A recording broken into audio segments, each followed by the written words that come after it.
everyone, welcome back to my channel. My name is Ardi, and today we have another One Piece chapter after 1 week break. Can't wait to see what Oda has cooked up for us. This is chapter 1158. It's called Rocks versus Harald.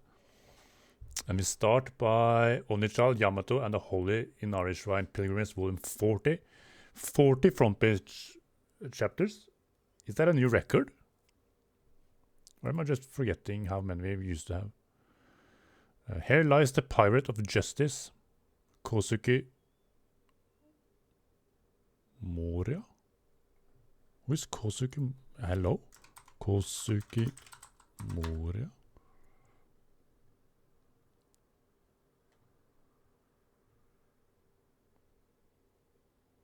The most interesting part of the revelation is that Kosuke Moria is a... Wait, maybe this is something that's coming down into the chapter. Maybe I should just read and then come back to it. Okay. A certain sea, Roger's ship, the Oro Jackson, with the egg on the back. Young Garp with the straw hat on. In the age of legendary pirates. Captain Roger! Roger!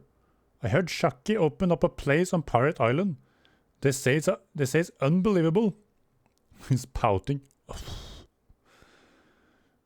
We worried we'd never see her again when she quit being Empress. But now we know where she is. Let's go! Doesn't Rocks control Pirate Island? Say Rayleigh, is it just me? Or has Roger been in a bad mood ever since you two spoke in his quarters? There's a Gaban holding over Rayleigh and Rayleigh going, don't talk to me. And we get a little flashback in the flashback. What did you want to discuss? Nothing. I wasn't going to say anything to the crew, but I figured I should talk to you. No one-on-one, Roger. Was this during our last fight with the Kuja pirates, just before she quit? And then it jumps back to the flashback we're in. Shaki did seem... No, it's still a flashback, but it's not in the flashback color. Shaki did seem off back then, like she was sick or something. I worried she stepped down because of her health. But you're telling me she gave you this during that battle? Yeah, I was speechless. This can only be described as a love letter. And the letter to Rayleigh is, come and make me yours, signed Shaki. And Roger's going, and you're not interested? Rayleigh going, I'd be lying if I said that. I just want to be tied down. Roger's going, well, I do. Come on, man. I ain't giving up. Is it going back to the other flashback? Or a present flashback, I should say. Huh? You're energetic all of a sudden, Roger? And Rayleigh just smiling. Pirates live to plunder, and we don't stop. Till the prize is claimed. Ain't that right, fellas? Is he still talking about Shaki? Yeah! Gotta be... Wait, I just saw the lower page. Hold on. Gotta be... Why else would we go to Rocks Island of all places? Of all places. Everyone's got an equal chance. Let's go and get her. Marks, I'm hungry. Make food. It's already done. Dig in. Okay, so their cook is called Marks. Cool. I don't think we knew that. Sometime later, 40 years ago, the holy land of Mary Joyce. You're impatient, Garling. The previous competition just ended. I'm aware. But while we were completing another assignment, we briefly stopped at that island. Young Garling. It's a non-affiliated state, but it has a unique culture. We tried offering them membership in the world government, but they declined. He's talking to the 5 elders. While their abundant resources will certainly prove valuable for us, I'm assuming he's talking about Wano. We just made an... hold on. While the abundant resources will certainly prove valuable for us, we just made an outrageous discovery. And there's 5 elders going, It was a completely unexpected find. And the great... And the great one will surely be pleased with it. So, Emu. In 2 years' time, I strongly urge you to hold the next hunt at God Valley. Wait, what? Oh, that's a box here. God's Knight, Figureland family, Saint Garling, future elder. So he... No, okay, so it's not Wano he's talking about. He's talking about finding God Valley. While their abundant resources will certainly prove valuable for us, we just made an outrageous discovery. It was a completely unexpected find, and the Great One will surely be pleased with it. In 2 years' time, I strongly urge you to hold the next hunt at God Valley. So, what did I find at God Valley that is unexpected, outrageous discovery? What? I'm so intrigued. Okay, then we jump to Shaki's rip-off bar, Pirate Island. Get in a single line, you idiots. What? It's that much? I don't have that kind of money. Come to the back if you can work it off. Wait, I'm sorry, I'm reading so wrong. Come to the back. You can work it off with 2 years unpaid labor. Huh? So he's just serving all the pirates. I came all the way from North Blue. I hear you serve some great whiskey. And that Shaki makes a mean stew. A cute compliment like that makes me smile. And all the pirates are just on the counter having googly heart eyes. But I'm not gonna personally cook for people like you. What? She's just how I dreamed. I'm so happy. Shaki-san, my special bean stew is ready, but we're out of whiskey. Use the cheap rum instead. Anyway, here's your top quality whiskey. 3 cheers for our host. 3 cheers for our host poor service.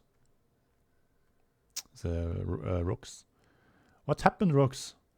I'm kind of sad that satisfied grin isn't for me anymore. You're going, Mama. See, a woman's intuition is scary thing, huh? Shut up! I said it's none of your business. Viper going, what's going on? And we have Stussy having a thought bubble. It has to be a woman. That guy's grinning like he's expecting a kid. Oh. And while they're having this conversation, the Rocks Pirates, Big Mom, Whitebeard, Stussy, all the other big figures in the Rocks Pirates, and in through the main door, arms open up. Shaki, I've come for you! Jackie-chan, it's me! Wow, it's the Roger Pirates! Get a peek! Oh, Roger. And Rock's going, Roger! How many times do I gotta tell you that this is my island?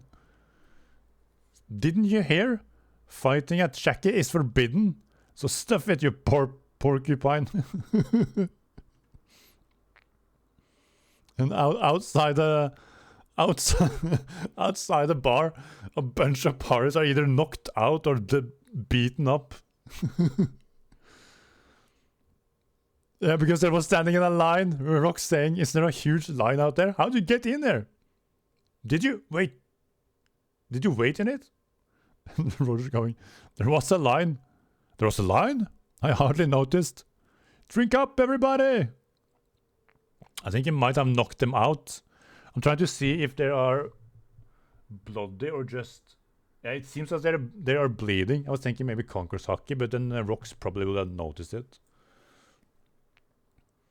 And Whitebird going, I can't stand those guys. They're so noisy.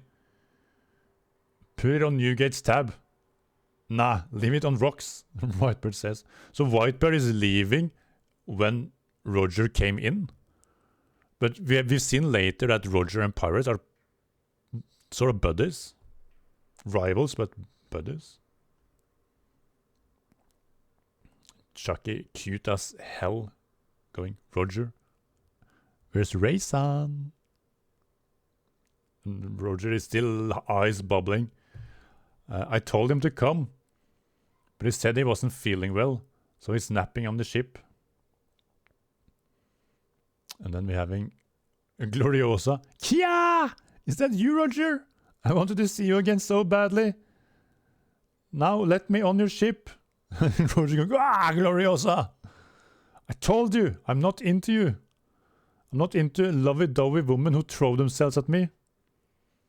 And she, Gloriosa goes, but if Shaki asked, it'd be different. That makes no sense. Shaki goes, I'll pass. She's in love with Rayleigh.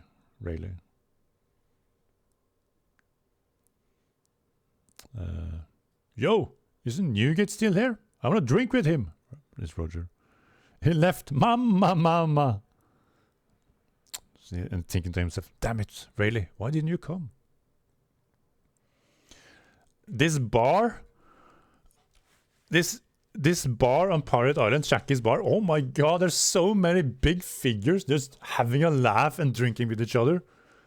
In this panel alone, you have Roger talking about where is Newgate, I want to drink with him, and next to him, a Big Mom is sitting.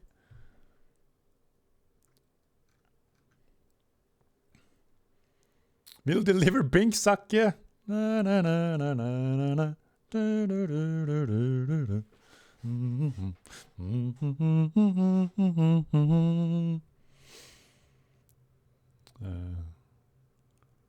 Shaki seems to be fainting. Whoa! Shaki fainted! Empress Shaki!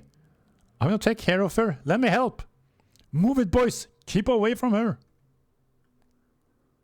Shaki rules ensure that anyone coming to the island to visit her establishment will be granted safe passage. Even the fiercest of pirates would keep the peace if they crossed paths. But back at sea, all bets were off, and you have a picture of Rox looking to the right side, and not Shanks, Roger looking to the left side. They're kind of like this together. Panels is higher and then looking each way. That's a cool picture. Back on Elbaf, Realm of the Dead, Elbaf. We have Loki holding onto a tree, it seems. The tree is being snapped in half and being pushed back. It seems like he's fighting the animals at the Realm of the Dead, Jotunheim. Growl, roar! No, holy shit! It's the title of the chapter. Loki is holding onto a tree, and the animals are running away because Harald and Rox are fighting each other. Oh my god, just a bunch of trees just flying backwards. Harald, the government's really got you wrapped around their finger. I was torn. Is this really something worth killing your friend over? And in the end, you just bow down to them? Dumbass, you're being their fool. Is this their answer? They see you giants as nothing but military assets. You'll all be enslaved as soldiers.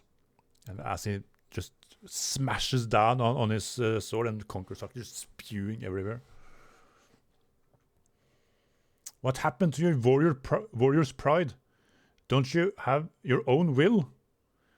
Quit talking like you know everything. Our warriors created a history of violence. Elbaf is shackled by it, held back from achieving true peace. He says it while he seems to be hitting rocks, and rocks going spewing blood everywhere. And then we get a little flashback here. You seem to have a good heart, Harald, but a long time ago this country was attacked. Oh my god, sorry. You seem to have a good heart, Harald, but a long time ago this country was attacked by giants. I can see Harald is being sad. That kind of fear doesn't fade so easily. I'm sorry. Listen, rocks. No matter how foolish the celestial dragons may be, they still have the influence in the world to bring Elbaf into the loop. And Rocks going, stop it. Stop it. You cowardly rat! As he... I don't know if it's his sword attack or a punch, but like it seems like a punch because the backside of Rocks is like a cannon outburst, like a shockwave going backwards, and he actually sends Harald flying backwards. That's an insanely powerful feat from a human towards an ancient giant. Consider our business closed. You won't be getting another invite from me again. I'm a king. I can't throw away my people's lives by following a villain like you into a losing battle. And then we have the commentator. There was no true conclusion, but the unorthodox friendship had come to an end. The two would not meet again for some time. Not until the day of a certain incident. More news about Rocks. This is Loki sitting at the shore reading a newspaper. He isn't coming back, Loki. Shut up, you lying hag. Would you like some juice? Going, oh, okay. Okay. Hold on. 39 years ago, West Blue, God Valley. There's not 2 years, so there's 1 year. So there's still 1 more year to go before the hunting. Wah! Wah! Oh, 2 twins, boys. You know who those are? They're so cute. And they've got your red hair. Mm-hmm. We get to see Shanks and Shamrock's mom, but not her face, just her backside and a long red hair. I hope that they grow up to be as bright as you. Don't worry, we'll pitch in since their daddy is away. Thank you, mister. Have you settled on names for them? Shanks and Shamrock. A twin birth on God Valley. Look at this. I'm going to show a few... Sorry. I need to just remove stuff from OBS. Hold on. 2 twins are born. There you can see the mom. And then God Valley. And I want to show this one. Look at this. That is Rocks punching or hitting with this. I'm assuming it's a punch because of the blast, but Harald is fucking massive. He's a giant, an ancient giant that is a lot taller than a normal giant. He's like 3 or 4 giants stacked on top of each other.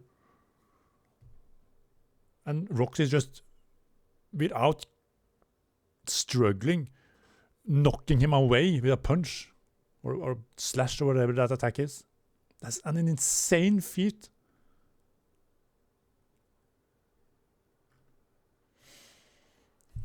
Okay, that was a really cool chapter. There's no break, it seems. Nice. Let's go. I want to go look up in the bar. Maybe there's some hidden characters. We have Shaki, Gloriosa, Roger, Big Mom. Whitebird leaving. I'm still kind of... I can't stand these guys. They're so noisy. I wonder what their relationship was. Because it seems like their relationship is kind of rocky at this point in time. Roger and Whitebird. We have the Roger Pirates. We have the Rocks Pirates. There's a bunch of other people in the background.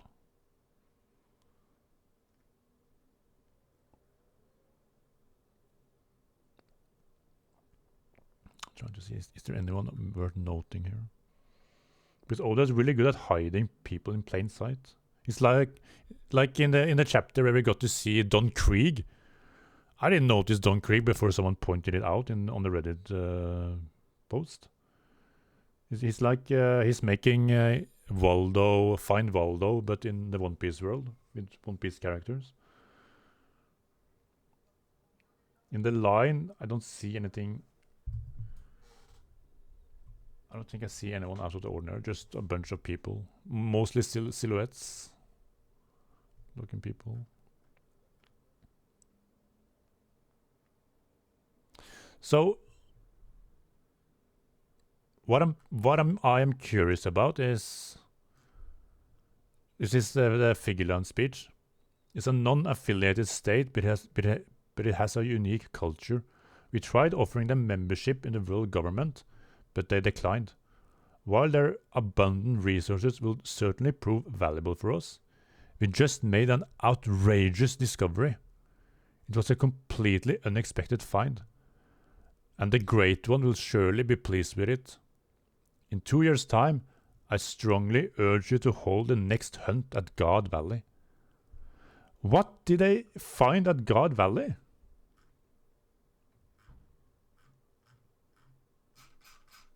Because 1 year later, Shanks and Shamrock was born. But unexpected find? What could that be?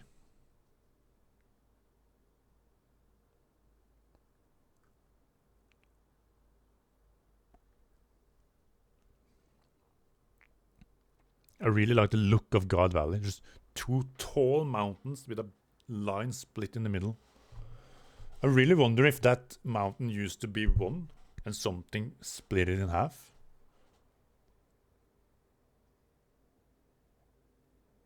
Or it could be a symbolism for something. Like two kings or two powers. Two treasures. I'm really glad we are moving towards God Valley to learn about that incident, to learn about why Roger took Shanks into his crew.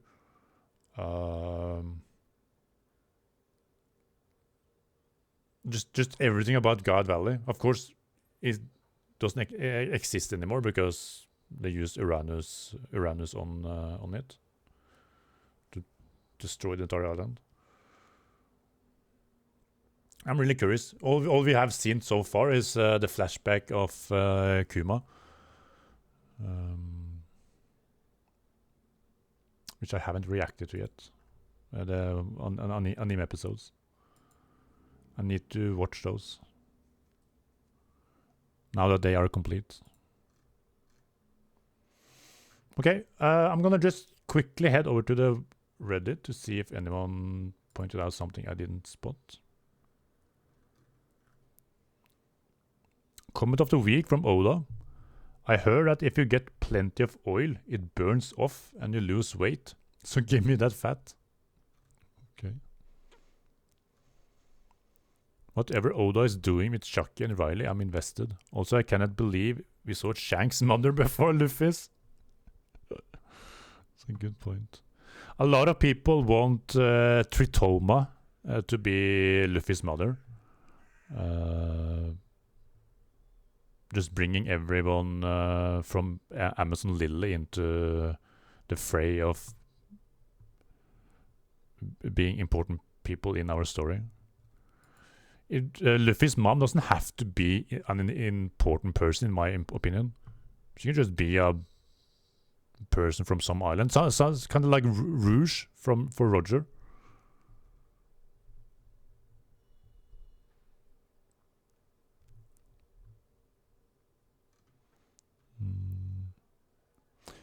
Yeah. The Moria thing, front page.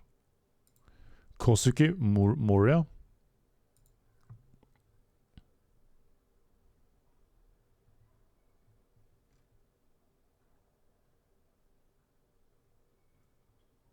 Do they mean that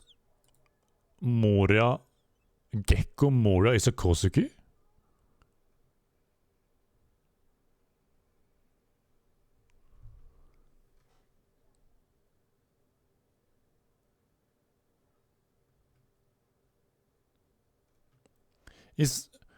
Hold on.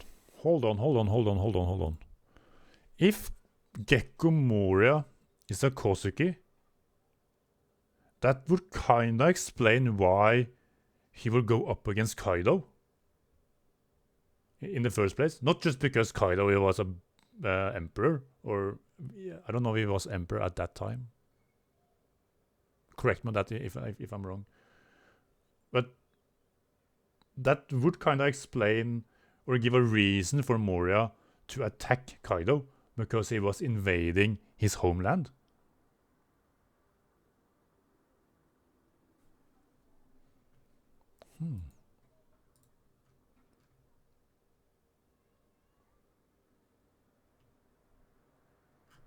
Let's see what Game Rant mentioned this. One Piece Oda reveals a new character that can read the poneglyphs. What? One Piece chapter 1158 was absolutely stunning for the fans for various reasons, as the story edge, blah blah blah. Oda officially revealed a new reader of poneglyphs, although not directly, because she's the Kosuke name. The new poneglyph reader is going to affect the plot of One Piece greatly in the final saga, especially as the Yonko prepare to fight for the One Piece. As some fans would have guessed already, the new poneglyph reader Oda revealed in One Piece chapter 1158 is Gecko Moria, or Kosuke Moria, if you go by his real name. This is now confirmed thanks to his connection to the Kosuke clan of Wano.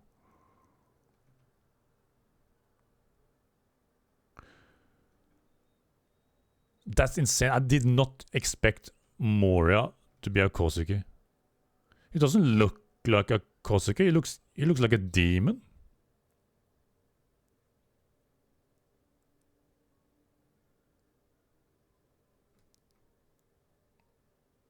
He has horns and everything.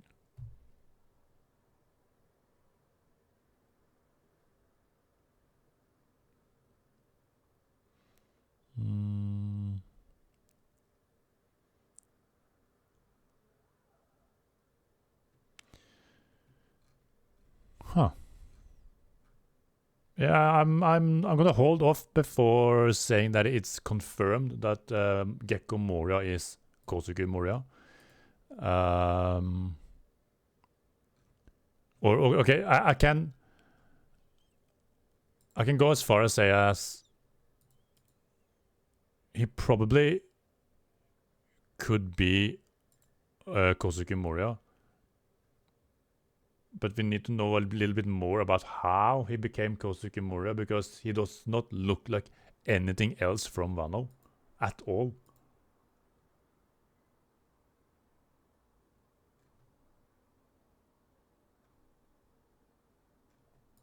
Of course, the Moria doesn't have to be related. It could just be brought up as a Kosuke.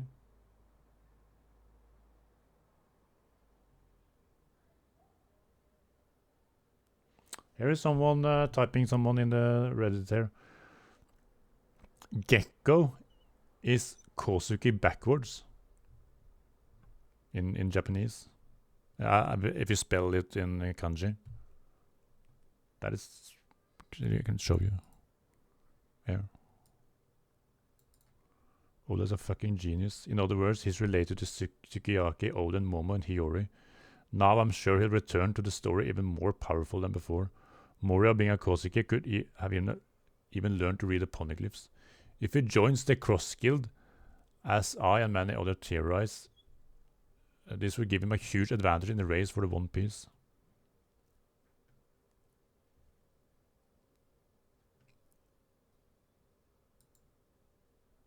"7 years ago, theory of Gecko Moria was a daimyo in Wano. So we are only know that Moria was defeated by Kaido in the New World and lost his crew. We also know that Kaido is now based in Wano Country. Kaido, okay, is based in Wano Country. So is Moria by any chance from Wano and was defeated there? I went to do some research and found something interesting. Gecko, when translated, stands for moonlight. And for easy reference, Gecko in Japanese or Chinese. This name is very familiar, and guess what? Kosuke clan, when translated, is the gecko backwards in Japanese or in Chinese character. No, probably Japanese. This is too much of a coincidence for me. Gecko is the inverse of Kosuke. This begs the question of whether they are related.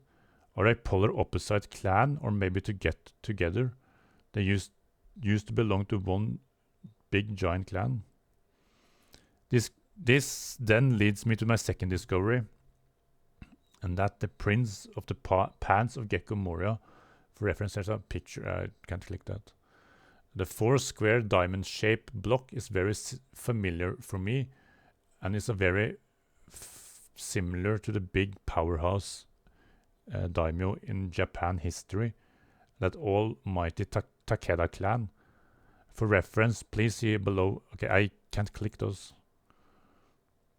I'm sure, but now this theory is true, so this is 7 years ago. Holy shit, that's 25, 26, 2018.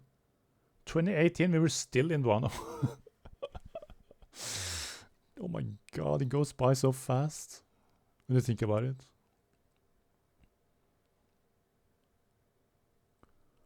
Good job, Boy Plunger 56.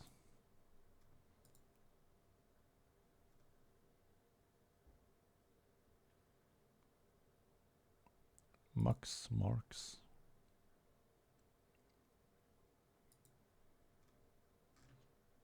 But this is the new chapter. Wait. Now it makes sense that Shanks was born in God Valley. It seems that Garling married a noblewoman from the island with an interest in taking the island for the world government one way or another. Could both Shanks and Shamrock be the destined child Gaban mentioned a few chapters ago? And that's what interested Garling in God Valley. No, but Garling is speaking about the discovery on God Valley a year before Shanks and Shamrock is being born. So I don't think that has anything to do with that. The island's royal family lineage may be linked to something important. That might be another thing. Oh, maybe Uranus is on God Valley? That's a good idea. Now this scenes between Shanks and Whitebeard makes more sense. Shanks brought him wine from God Valley, and they are known for their abundance of resources. This probably includes grapes. Yeah, he said it is from his hometown, but God Valley doesn't exist anymore. At that point. Long time ago.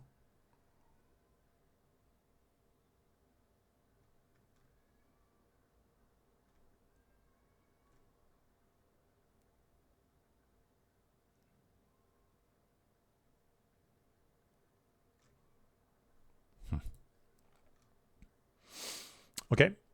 Yep, that's it for this chapter. I'm gonna come back next week for another chapter. This was great. I can't wait to read the next. I can't wait to learn more about God Valley and what happened there. So if you like this video, leave a like. If you haven't subscribed, it really helps out if you do. And I will see you in the next video. Have a great day. Bye bye.